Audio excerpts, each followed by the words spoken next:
With more than 1.9 billion drinks served every day, Coca-Cola is one of the world's largest beverage companies. From its humble beginnings, selling a single product at a drugstore for 5 cents a glass, the company now has a roster of 200 brands that includes Coke, Fanta, and Sprite.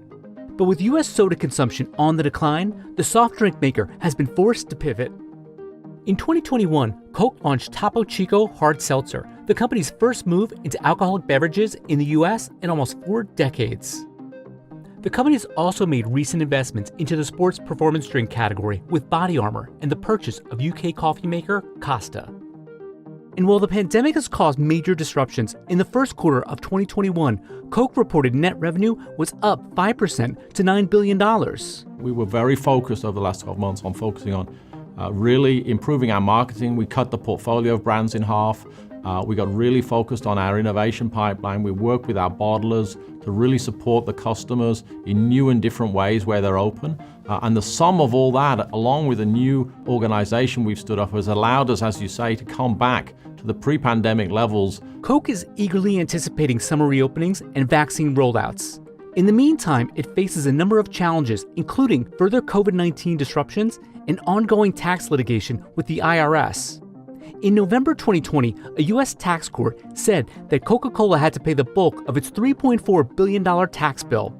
Coke said it would ultimately prevail in litigation with the IRS, but that its potential liability could be as high as $12 billion.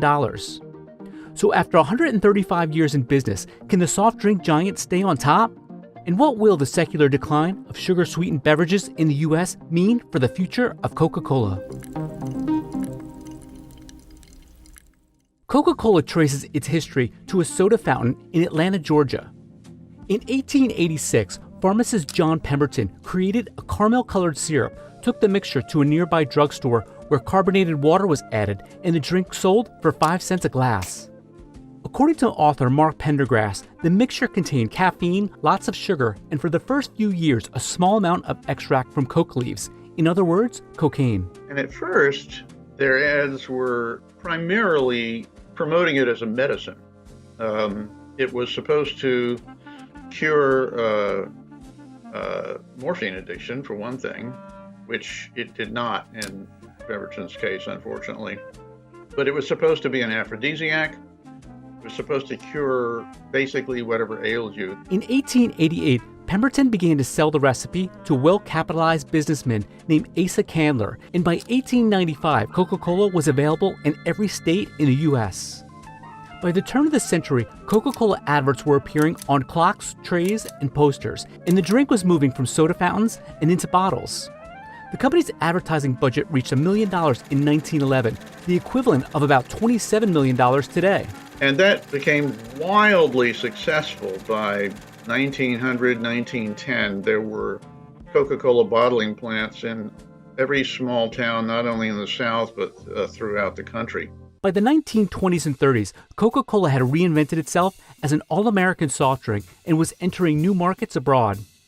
Exempted from sugar rationing during World War II and in support of GIs, the company sent 64 portable bottling plants around the globe, distributing more than 5 billion bottles of Coca-Cola. And it wasn't just Americans who were hooked on sugary drinks. According to Pendergrass' book, For God, Country, and Coca-Cola, in Germany, with the supply of key ingredients being curtailed due to the war, local operators invented a new drink, Fanta. The flavored beverage, the first new product from the company, eventually made its way to the U.S. in 1960. Coke produced a slew of other new innovations too. In 1960, steel 12-ounce cans were introduced. In 1963, Tab, the company's first diet drink, launched. In 1971, the I'd Like to Buy the World a Coke commercial aired. In 1982, saw the debut of Diet Coke. In 1985, in an attempt to boost sales and compete with rival Pepsi in the soda wars, the company reformulated its classic soda and launched New Coke.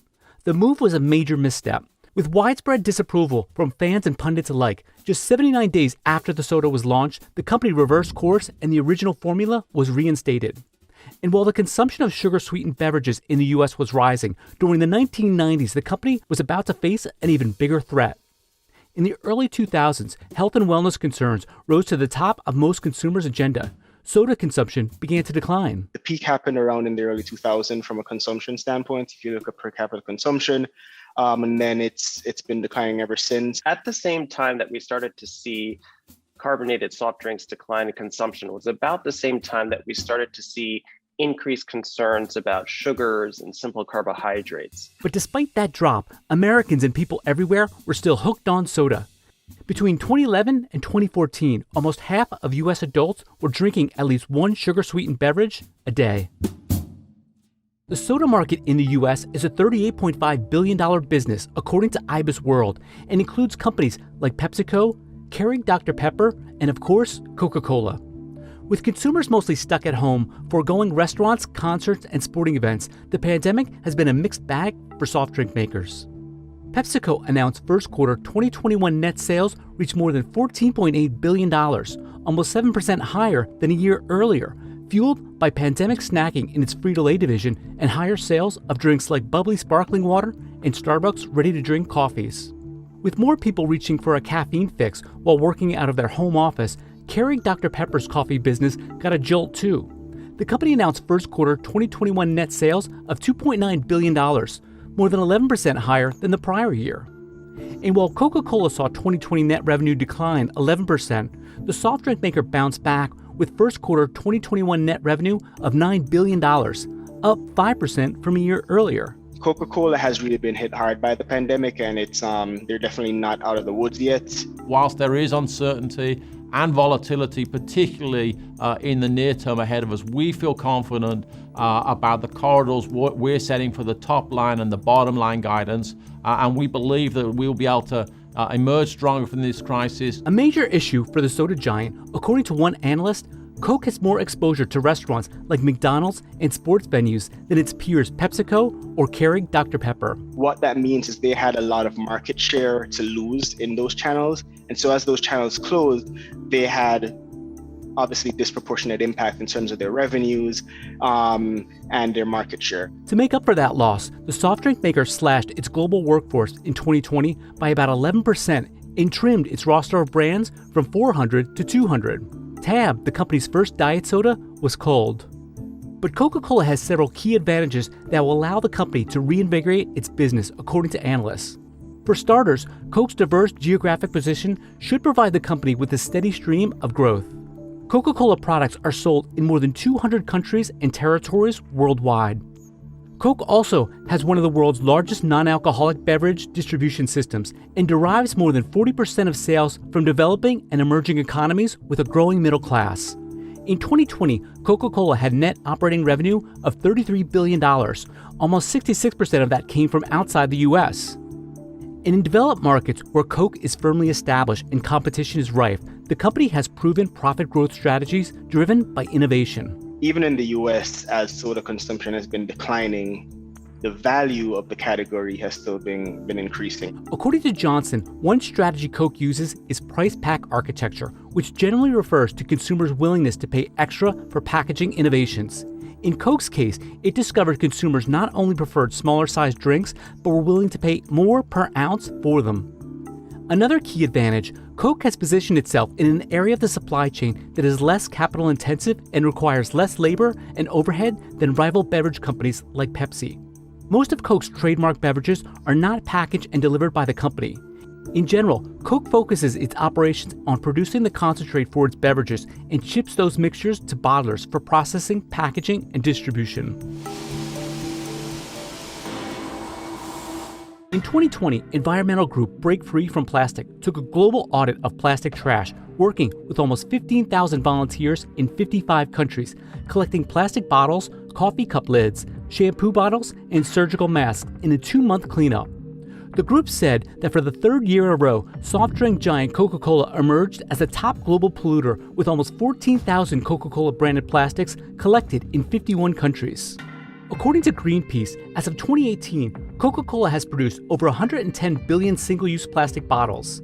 The environmental group estimates that in the decade leading up to 2018, Coca-Cola increased the number of single-use plastic bottles by about a third, accounting for almost 70% of Coke's packaging globally.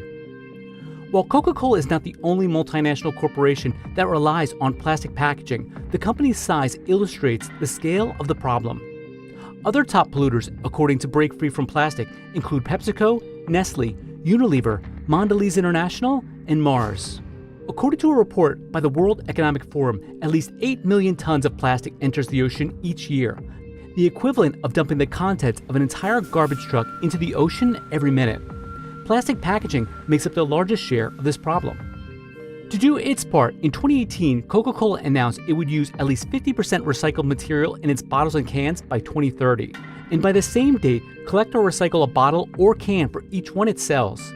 The company also launched a plastic bottle made up of 30% plant-based materials in 2009, and in 2020, Coca-Cola partnered with Danish startup PepsiCo to develop a 100% paper bottle. That project is in its infancy.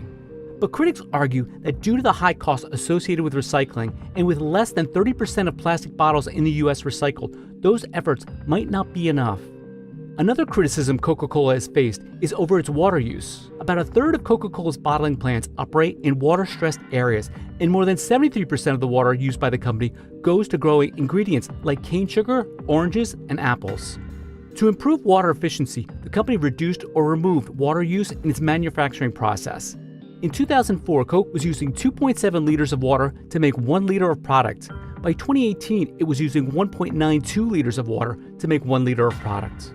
The company also announced in 2016 that by replenishing watersheds and partnering with organizations, it was returning 100% of the water used in its drinks back to the environment and to local communities.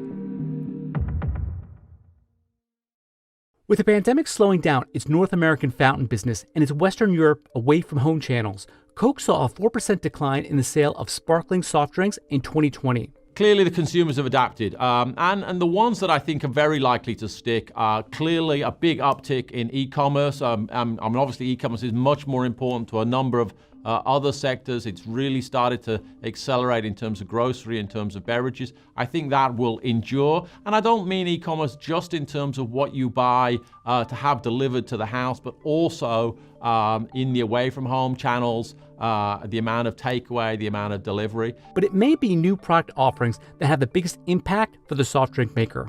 Roughly 25% of Coca-Cola's revenue was generated from new or reformulated products like Coke Zero and Coke Energy in 2020, compared with roughly 15% 2 years ago, according to Morningstar. In 2021, Coke launched Topo Chico Hard Seltzer, the company's first move into alcoholic beverages on its home turf in almost 4 decades.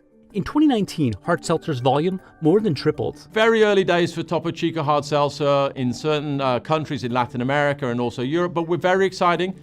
Good consumer reaction, good customer reaction, good rates of sale. Very early days and coming very soon to the US. The company is investing in other categories too.